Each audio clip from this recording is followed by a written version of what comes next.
संबंध महाराष्ट्रामध्ये जे उपोषणकर्ते दीपक बोराडे त्यांना जालना पोलीस स्टेशननं त्यांना अटक करण्यात आली. तर संबंध ह्या महाराष्ट्रामधून धनगर समाज आक्रमक झालेला आपल्याला पाहायला मिळत आहे.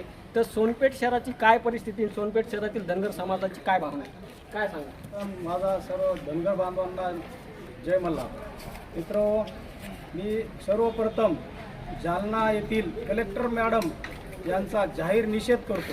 का त्यांनी रातोरात सकाळ 5 वाजल्यापासून जालना जिल्ह्यामध्ये डायरेक्ट संचारबंदी लागू केली. का दीपक भाऊ बोराडे हे आपले जालना येथून मुंबई ते रवाना होणार होते. तर त्यांनी रातोरात म्हणजे सगळ्या आमच्या धनगर बांधवांना, जे सक्रिय धनगर बांधव आहेत, त्यांना रातोरात पोलीस प्रशासनाच्या हाताने नोटिसा वगैरे देऊन त्यांना म्हणजे भेऊ घालण्याचा प्रयत्न केला आणि सकाळात जे दीपक भाऊ बोराडे यांना अटक केली, याचा सर्वप्रथम मी पहिले धनगर बांधवांच्या वतीने सर्वप्रथम जाहीर निषेध करतो. गेल्या 70 वर्षाची तुमची जी मागणी कुठंतरी आता आहे ना, दीपक भाऊ बोराडे यांच्या रूपानं असं वाटत होतं की धनगरांना आता निश्चित आरक्षण आता भेटतंय काय की मुंबईला गेल्यानंतर हे म्हणजे सत्यात उतरणार होतं, पण अगोदरच दीपक बोराडे यांना अटक करण्यात आली. तुमची काय भूमिका आहे?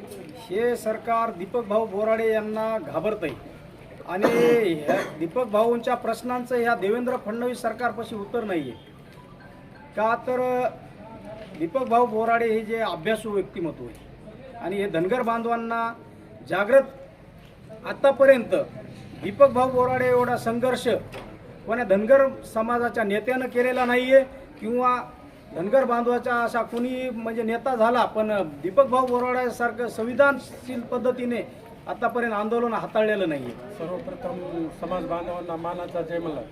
दीपक भाऊ बोराडे गेल्या 4 महिन्यापासून पूर्ण महाराष्ट्रभर फिजूल काढला आहे. धनगर समाजाला 21 जानेवारीला आझाद मैदानावर एसटीच्या आरक्षणाची अंमलबजावणी करा म्हणून देवेंद्र फडणवीस सरकारला धारेवर धरण्यासाठी हे दिवसाचा रात्राचा दिवस करत पूर्ण समाज बांधवाला एक संघटित करत हा निर्णय घेत आहे. पण या शासनाचा निषेध करतो मी, प्रशासनाचा, पोलीस शासनाचा, जालन्याचा निषेध करतो की पहाटे त्यांना पोलीस प्रशासनाने घरामधून बळजबरीने अटक केलं आहे.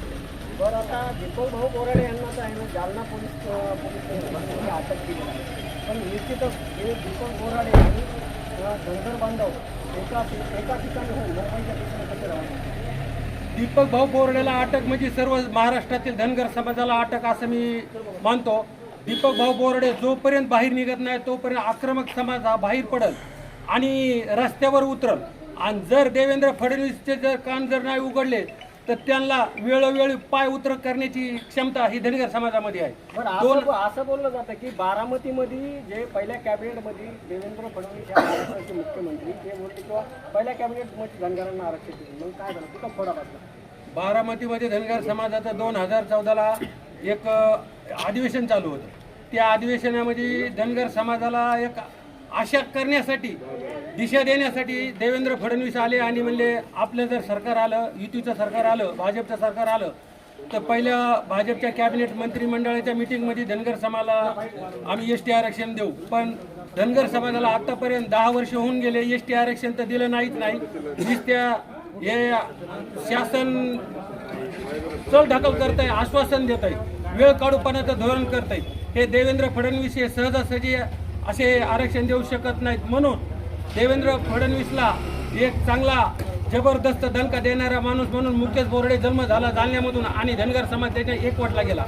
बरं पाहिलं तर देशामध्ये 20 राज्यामध्ये तुमचा धनगर समाज वावरतो, पण धनगर समाज 20 राज्यामध्ये असताना त्या 20 राज्यातला धनगर समाज हे ST प्रवर्गामध्ये एकमेव जर सोडलं तर महाराष्ट्रामध्ये धनगर समाजाची कळायला मार्ग नाही. विजयंतीमध्ये काय आत्तापर्यंत केंद्रामध्ये OBC मध्ये आणि VJNT असताना धनगर समाजाला अनेक राज्यामध्ये ST आरक्षण आहे.